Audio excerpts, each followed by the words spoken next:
Today, DIYers beware. The third wave of the asbestos disaster is with us.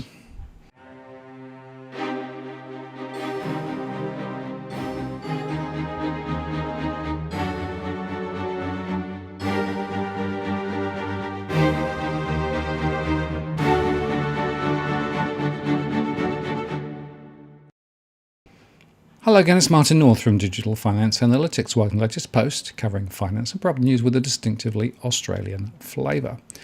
The full court of the Supreme Court of South Australia has rejected an appeal by James Hardie against a precedent-setting asbestos compensation claim, unanimously finding that the company owed the public a duty of care to warn them of the risks posed by in situ asbestos cement products. An Adelaide man suffering terminal cancer from breathing in asbestos dust has defeated an appeal against his compensation claim, but will receive $850,000 less than in the original judgment. Father of three, Matthew Werfel, received $2.23 million in compensation from the company that used to be James Hardie, instead of the $3.08 million awarded by the South Australian Employment Tribunal last year. In a judgment handed down recently, the full court of the Supreme Court of South Australia upheld the tribunal's decision in favour of Mr. Werfel that James Hardie owed a duty of care to people that used its products. However, the court criticised Judge Leonie Farrell for copying reasons for her judgment from Mr. Werfel's claim. Mr. Werfel, who's 44, said he hoped the Supreme Court's decision would force James Hardie, now known as Amacal Proprietary Limited, to undertake a public health campaign to ensure all Australians were aware of the risks posed by asbestos products. Mr. Werfel was exposed to the deadly material while pulling down fences and renovating two homes between the late 1990s and early 2000s, unaware that they contained asbestos. He was diagnosed with a rare form of mesothelioma in 2017 after he discovered a lump on the inside of his right leg. There was no wheezing or shortness of breath, because the tumour was not in his lungs, but one of the rare cases where it develops in the testicles. He has been given just 2 years to live. Mr. Werfel's lawyer, Annie Hoffman, described Mr. Werfel as among the third wave of asbestos victims, those people doing renovations after the first wave made up of miners and millers, and the second wave of tradespeople. She said the decision extended James Hardie's legal liability to all those who may come into contact with its products.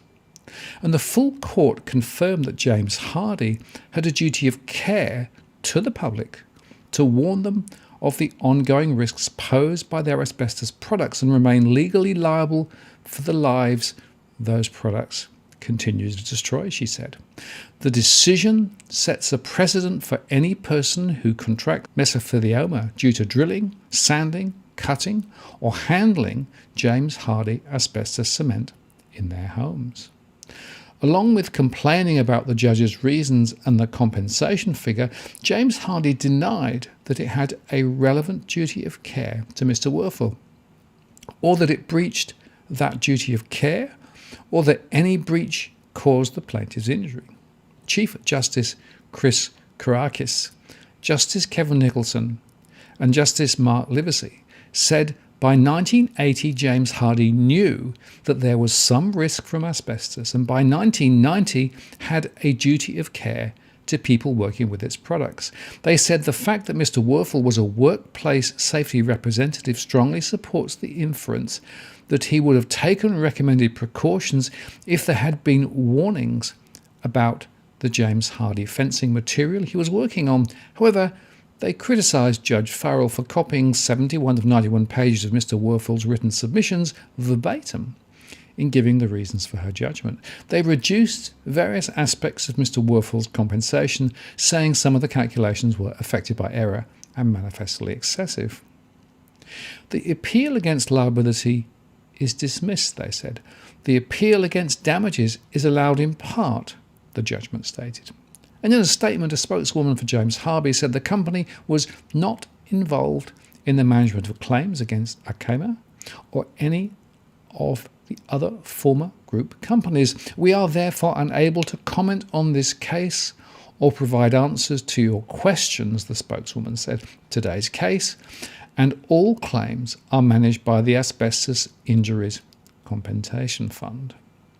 Mr. Werfel welcomed the final court decision, saying he hoped it would finally force James Hardy to undertake the extensive public health campaign needed to ensure all Australians were aware of the risks posed by asbestos products. I'm extremely thankful for this outcome, which will at least provide financial security for my wife and children when I'm gone, he said. Compensation doesn't make up for the decades of life I have been robbed of by James Hardy's negligence. I will miss out on so many important milestones that most people take for granted, such as seeing my daughters grow up and having families of their own. The case was never about me, he said. From day one, we were fighting on behalf of everyone across Australia who continues to be unknowingly exposed to James Hardy's deadly asbestos products in their homes, workplaces and schools. The full court unanimously shared our view that James Hardy owed the community a duty of care to run an extensive public health campaign warning of the ongoing risks posed by their asbestos products. My hope is that the lasting legacy of my legal battle will be James Hardy finally taking responsibility for their past actions and devoting the millions of dollars needed to get the message out to every Australian about the asbestos risks that continue to lurk in the community. If I can prevent even one other person from contracting a deadly asbestos disease, this legal fight will have been worth all the energy we put in. Mr. Werfel's solicitor, Turner Freeman Lawyers partner Annie Hoffman, said the case would have far-reaching consequences for anyone who contracts mesothelioma as a result of undertaking home renovations. This judgment has significant far-reaching implications for third-wave asbestos victims, those exposed to asbestos products that still remain in millions of homes, workplaces and public buildings, she said. The decision extends James Hardy's legal liability beyond the products they sold to end users to all those who may come into contact with those products in future, including those who are still being exposed during home renovations. The full court confirmed that James Hardy had a duty of care to the public to warn them of the ongoing risks posed by their asbestos products and remains legally liable for the lives these products continue to destroy. This decision sets a precedent for any person who contracts mesothelioma due to drilling, sanding, cutting or handling James Hardy asbestos cement in their homes. The court unanimously agreed with our argument that James Hardy had an obligation to run a public awareness campaign to warn the Australian public about what these products look like, where they are found, and what to do to avoid asbestos exposure. Sadly, James Hardy's asbestos cement building products can still be found in homes, schools, workplaces and public buildings built before 1983, where they continue to pose a significant threat to public health, with many people still at risk of being unknowingly exposed to this deadly fibre. Now, of course, for me this is personal because my wife has been exposed to asbestos and has the disease.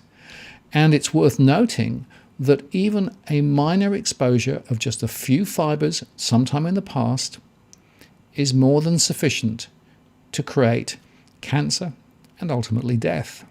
So this is a big deal, and therefore this is a warning to all those who are undertaking renovations, in older properties in particular, that there may well be asbestos in the walls, floors, ceilings, and even in a range of other products. And worryingly, asbestos was also used in water piping across Australia.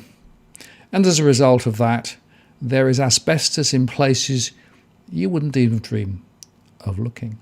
So this warning is for anybody considering DIY, check for asbestos. Don't take risks because the consequences are very significant and, frankly, life-threatening. I'm Martin North from Digital Finance Analytics. Many thanks for watching, and I'll see you again next time.